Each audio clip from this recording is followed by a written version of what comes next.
When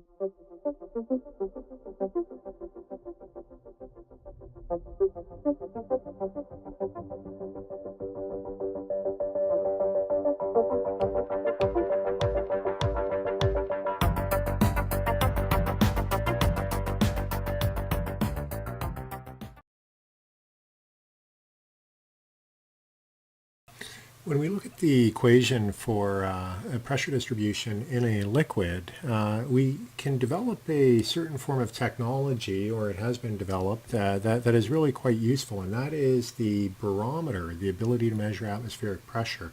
So if we recall back, the equation for hydrostatic pressure distribution in a liquid is as follows.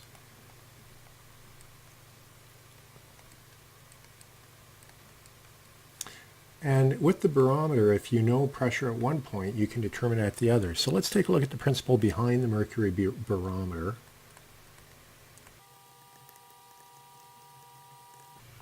So typically what we have is we'll have a container with mercury in it, and usually what they'll do, they'll put a glass tube in there and they'll invert it. So we'd have mercury like that.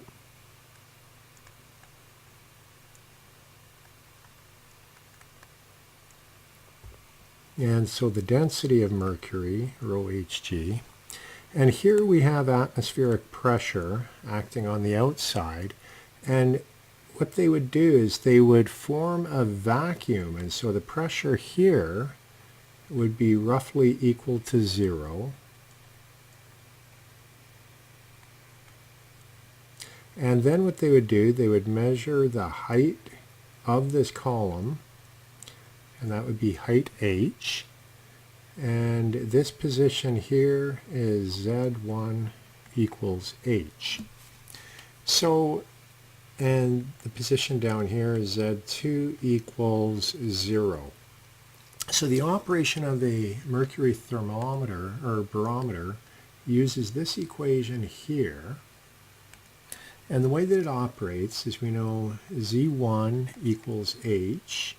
And at that location, pressure 1 is equal to 0 because we said that there was a vacuum formed at the top of this tube. And at Z2 equals 0, we know that the pressure there is equal to the atmospheric pressure. And remember, with a barometer, this is what we're after. We want to be able to measure the atmospheric pressure. So that's the purpose of the barometer. So using the equation for hydrostatic pressure distribution in a liquid, what we can write out is we can write P atmosphere, which is P2, minus P1 is 0, is equal to minus rho, and we're talking the density of mercury, times the gravity constant, times at would be Z2, 0 minus h. So what we end up with is P atmosphere equals the density of mercury times the gravitational constant times h. And that's a relatively simple equation that then enables us to determine the atmospheric pressure. So what you do, you measure the height of the column in order to get atmospheric pressure.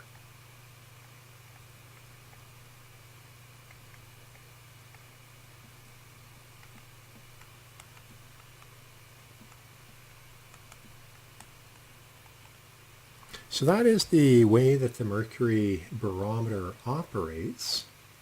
Now, taking a look for typical values, so let's say we have P atmosphere equals 101.325 pascals, and that would be at sea level.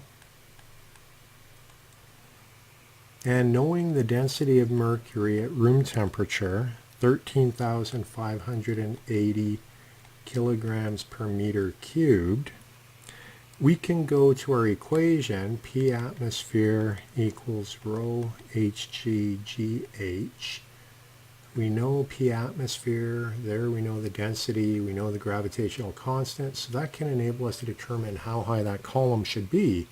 And when we do that, we get 760.58 millimeters of mercury for 1 atmosphere pressure.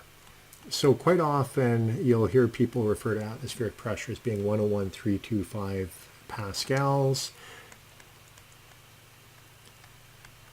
You'll also hear 14.7 psia, but you might also hear them refer to it as being 760 millimeters Hg, and that's where that is coming from. We just saw it with the equation, and that would be the way that you could determine that. So what we're going to do now, the barometer is a very important scientific tool and instrument, and we use it quite often. What we're going to do, we're going to take a look at the current form of barometer, and then we'll look historically at the development of the barometer. So here we have a video clip of a barometer outside of a laboratory. It's actually in a wind tunnel. And there's a little screw at the bottom. You would adjust the pin to be right at the level of the mercury, and then you'd read it on the scale. So there's the scale, and that would tell you the pressure. That is the current form of barometer that we use. But now let's look at the historical development of the barometer. So if you ever have an opportunity to go to Paris, I would highly recommend you go to the Museum Arts et Métiers. They have a collection of scientific instruments that is very, very impressive, and this is the cabinet full of barometers. And so what we're going to do, we're going to look at a few barometers. This is a siphon barometer from the 19th century. This is a top of a double barometer by Huygens from 1780, and there you can see the bottom of the double barometer by Huygens. This is a compact or shortened barometer that was developed in 1768. This is a spiral barometer from 1838. This is an alcohol thermometer. Remember, temperature is another measurement that we always want to make.